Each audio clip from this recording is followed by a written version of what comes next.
Wa malbasin, ya, ini bukan wa miskin, wa maskanin biasanya, ya, tempat tinggal, ya. Yang kedua, ya, tanda bahwa orang itu ilmunya tidak dipakai untuk kepentingan mencari dunia, ya, supaya ada orang itu mujtaniban adalah menjauhi tarofuhamat amin kepada senangnya kepada makan ya, makanan, ya, wa maskanin dan senangnya kepada tempat tinggal yang mewah, wa malbasin dan senangnya pakaian yang indah-indah itu, ya.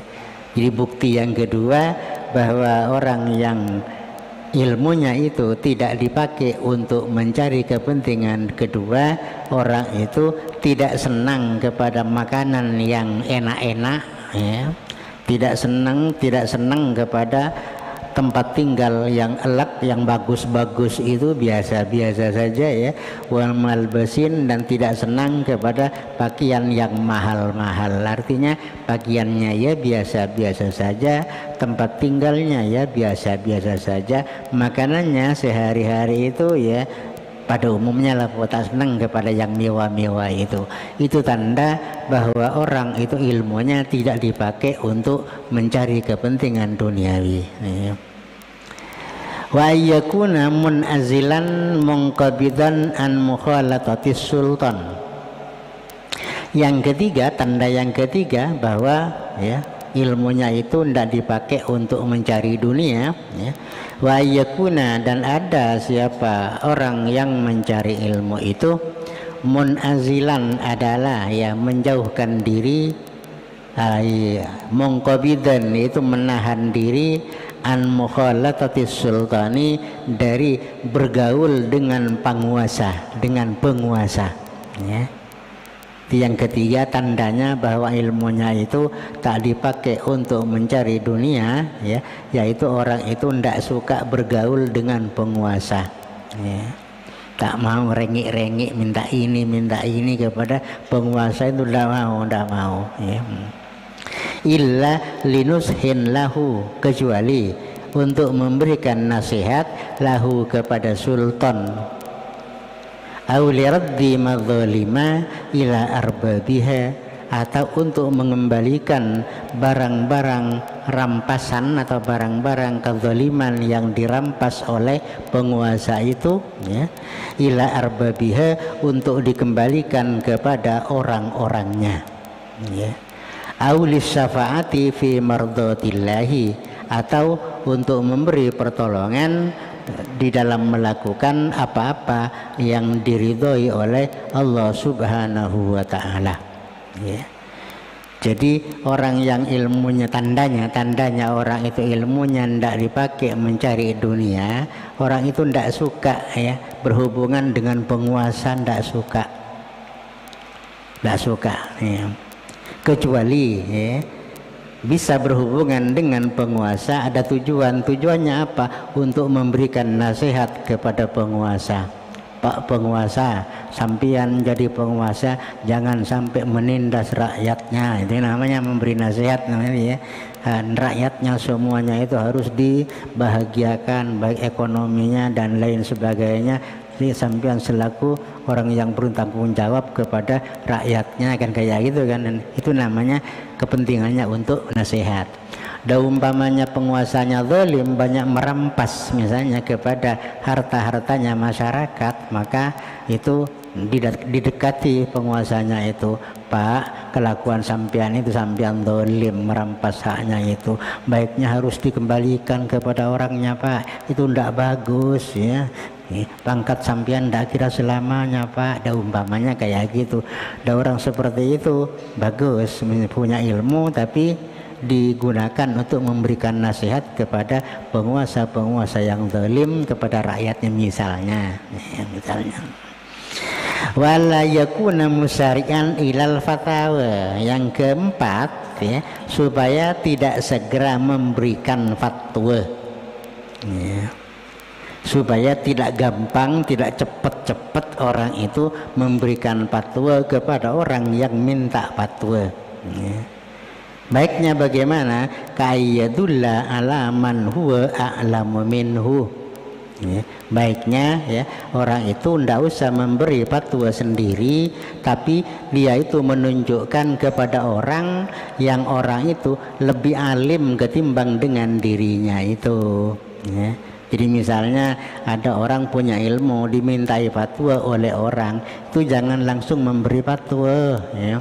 Hendaknya tunjukkan kepada orang yang lebih mapan ilmunya ketimbang dengan dirinya, kan gitu loh. Karena khawatir dirinya itu fatwanya kurang epas, maka tunjukkanlah kepada orang yang epas untuk memberikan fatwa. Kama ruwiya an Shuraih bin Hani, sebagaimana cerita ini ya, penunjukan kepada orang yang lebih alim itu seperti yang diceritakan oleh Shuraih bin Hani. Qala, ia berkata, Ataitu Aisyata radhiyallahu anha as'aluha anil mashi alal khuffain. Ya. Kata Heni, saya pernah datang kepada Siti Aisyah radhiyallahu anha, as'aluha, saya bertanya kepada Siti Aisyah tentang ya, cara menghapus kedua sepatu. Ya. Alal mashi alal khuffain, ya, menghapus kedua sepatu. Ya. Kalau umpamanya orang dalam perjalanan itu ya terus pakai sepatu, lantas dianya itu berwudu ya, Nabi menganjurkan tidak usah lepas sepatunya, tapi untuk basuh kakinya itu sepatunya dibasuh dengan air, digaris-garis dengan air, itu namanya itu mengusap muza, namanya dia mengusap muza. Al-masu alal khuffain itu ditanyakan kepada Siti Aisyah oleh Hani. Apa Siti Aisyah langsung menjawab? Enggak. Faqalat, ya, maka Siti Aisyah menjawab, alaika bi Ali ibni Abi Thalib. Anda jangan tanya saya soal hukum mengusap muza itu atau sepatu itu, maka tanyalah kamu kepada Ali bin Abi Thalib. Ya. Kenapa kok dianjurkan tanya sama Ali? Ya. Pas'alhu, maka tanyalah Anda kepada Ali bin Abi Thalib. Kenapa? Fa innahu kana yusafiru ma'a Rasulillah, sebab yang bepergian bersama Rasulullah itu adalah Ali bin Abi Thalib. Tentunya Ali bin Abi Thalib itulah yang lebih tahu tentang cara Rasulullah mengusap muzanya itu. Tidak usah lepas sepatunya untuk basuh kakinya, tapi muzanya itu kalau sepatunya ya sampai nutup kaki, kalau sepatunya sampai nutup kaki itu disebut dengan muza ya, khuffain ya, khuffain. Jadi kita pakai seperti itu.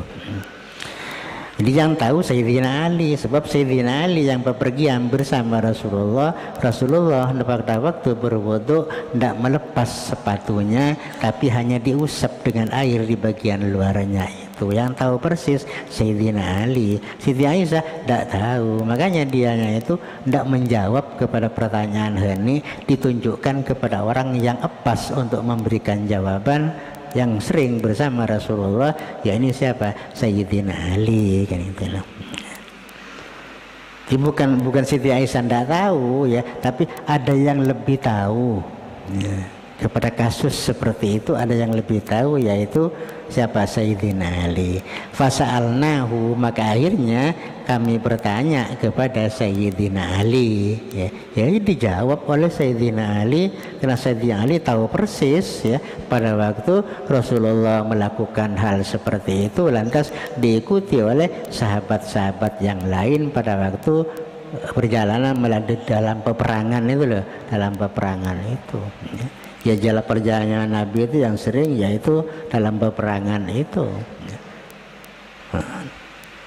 Sepatu tidak usah dilepas, tapi diusap-usap dengan air bagian luarnya itu. Ya. Sebagai ganti membasuh kaki, dalam perjalanan. Ya kalau di rumah ya tak usah, di rumah itu bukan masa nanti bengkok sepatu terus kan kayak gitu. Ini perjalanan kan. Jadi jangan gampang memberikan fatwa kepada orang lain ya. Tunjukkanlah kepada orang yang pas untuk memberikan fatwa itu. Wa kama ruwiya an Sa'd bin Hisham bin Abbas. Dan seperti juga diriwayatkan dari Sa'ad bin Hisham bin Abbas yas'aluhu an witri Rasulillah sallallahu alaihi wasallam. Ya. Dari Sa'id bin Hisham bin Abbas yas'aluhu ya.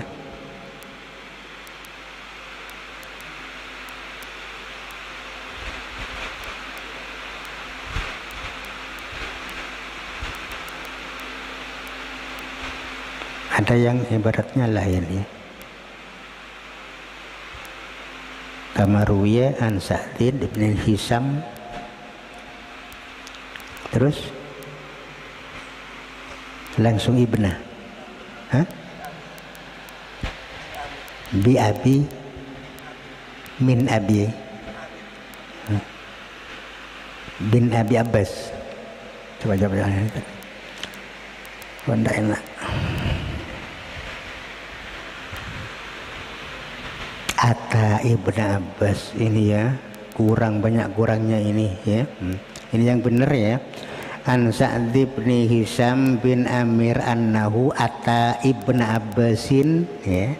Banyak kurangnya itu ya. Annahu ata Ibnu Abbasin ya. Yas'aluhu an witri Rasulillah sallallahu alaihi wasallam. Banyak kurangnya itu ya. Banyak kurang. Ini yang benar ya. Di sini juga gitu ya.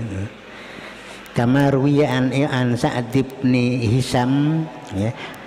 Annahu ata Ibnu Abbasin ya, annahu sesungguhnya Sa'ad bin Hisham datang kepada Ibnu Abbas yas'aluhu dia bertanya kepada Ibnu Abbas an witri Rasulillah sallallahu alaihi wasallam tentang salat witirnya Rasulullah itu ya. Jadi Sa'ad bin Hisham datang ke Ibnu Abbas bertanya tentang berapa salat witirnya Rasulullah itu, berapa. Ibnu Abbas katanya Sa'ad itu. Maka Ibnu Abbas ya, faqala Ibnu Abbas ala adulluka ala a'lama ahlil ardi bi witri Rasulillah sallallahu alaihi wasallam. Apa tidak saya telah menunjukkan kepadamu ala a'lama ahlil ardi, atas orang paling alimnya orang di bumi ini, biwitri Rasulillah sallallahu alaihi wasallam. Jadi apa tak saya sudah menunjukkan kepada kamu tentang orang yang paling alim, paling tahu tentang witirnya Rasulullah itu. Qala man, terus dia tanya, Sa'ad bin Hisham tanya, man, siapa orang yang paling tahu itu? Qala Aisyatu, yang paling tahu tentang witirnya Rasulullah itu Aisyatu adalah Siti Aisyah. Karena itu satu rumah dengan Siti Aisyah, karena itu istrinya kan kayak gitu. Berapa kalau Nabi salat witir berapa? Jadi yang paling tahu Siti Aisyah, kalau orang lain ya ndak begitu tahu katanya. Makanya pas alhe, maka tanyalah kamu Pak Tihe ya, Pak Tihe, maka datanglah kamu kepada Aisyah. Fas'alhe, maka tanyalah kamu kepada Siti Aisyah andalik tentang witirnya Rasulullah sallallahu alaihi wasallam. Jadi Ibnu Abbas ditanyai tentang berapa Nabi melakukan salat witir, tidak menjawab Ibnu Abbas ya. Tapi ditunjukkan kepada orang yang lebih mapan jawabannya, kira lebih tahu tentang jawaban itu, yaitu Siti Aisyah. Sebab Siti Aisyah dengan Rasulullah satu rumah kan, kayak lebih tahu tentang berapa salatnya Rasulullah kalau salat witir itu. Siti Aisyah yang paling tahu. Coba Anda datang ke Siti Aisyah kemudian tanya berapa Rasulullah itu kalau melakukan salat witir itu berapa.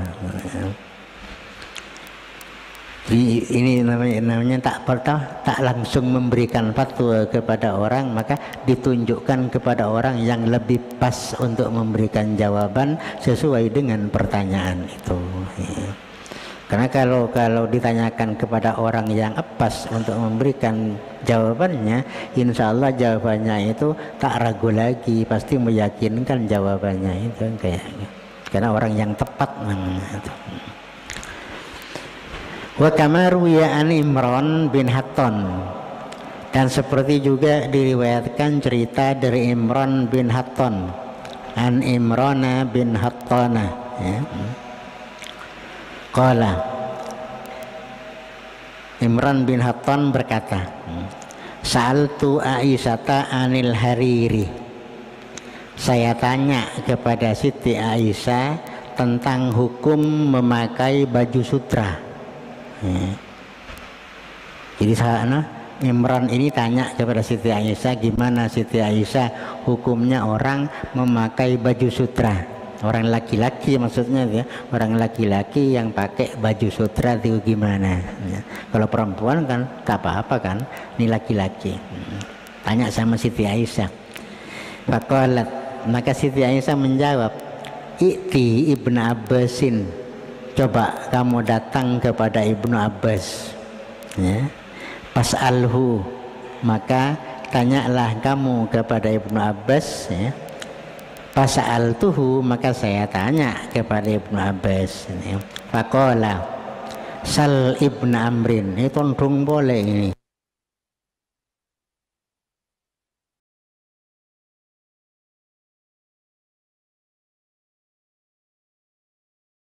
Amar ya, sal itu bilamar, ya.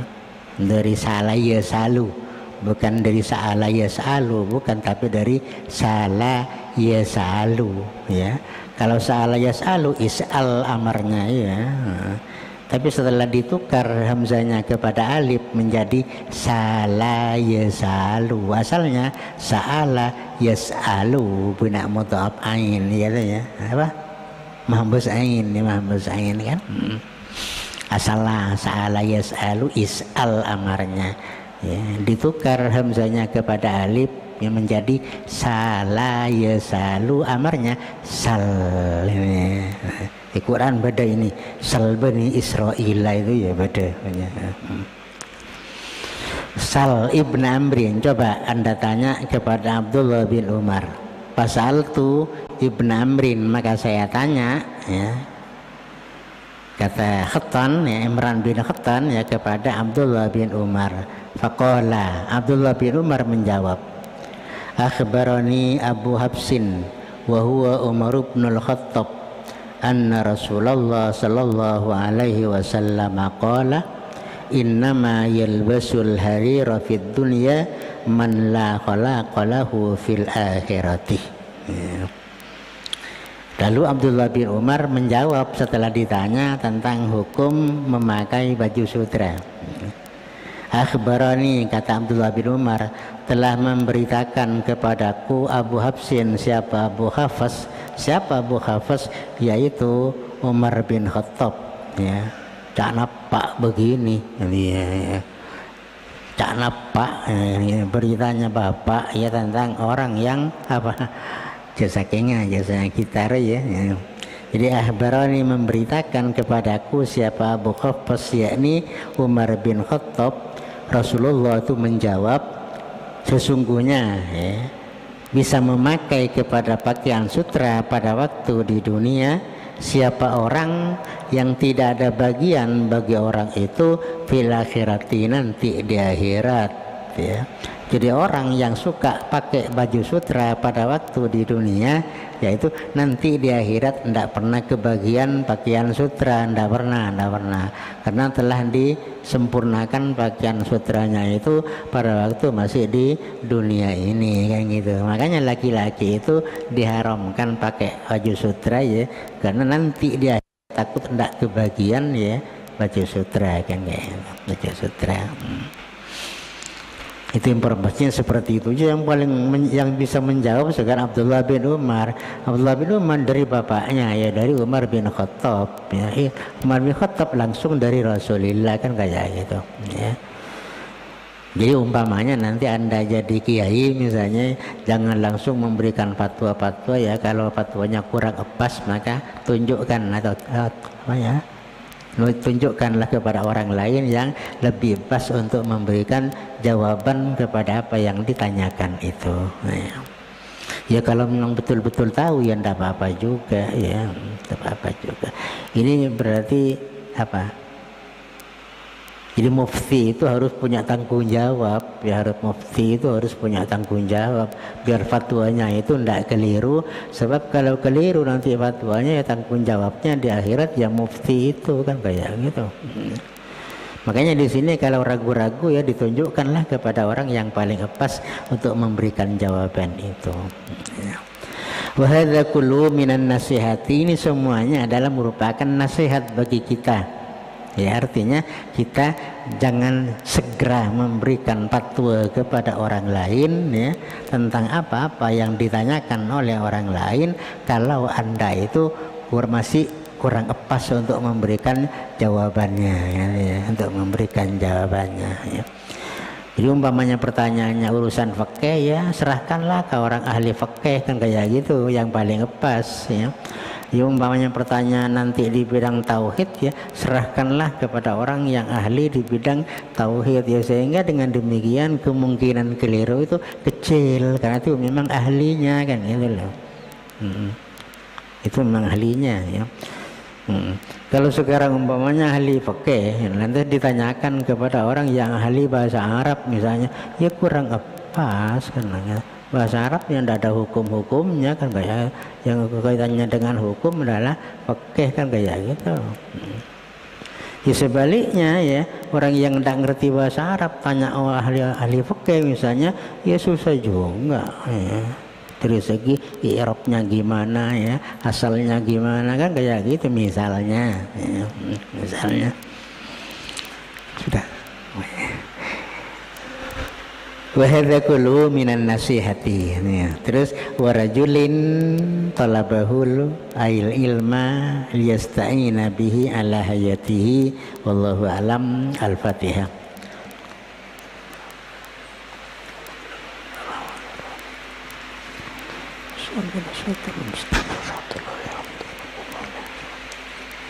Assalamualaikum warahmatullahi taala wabarakatuh.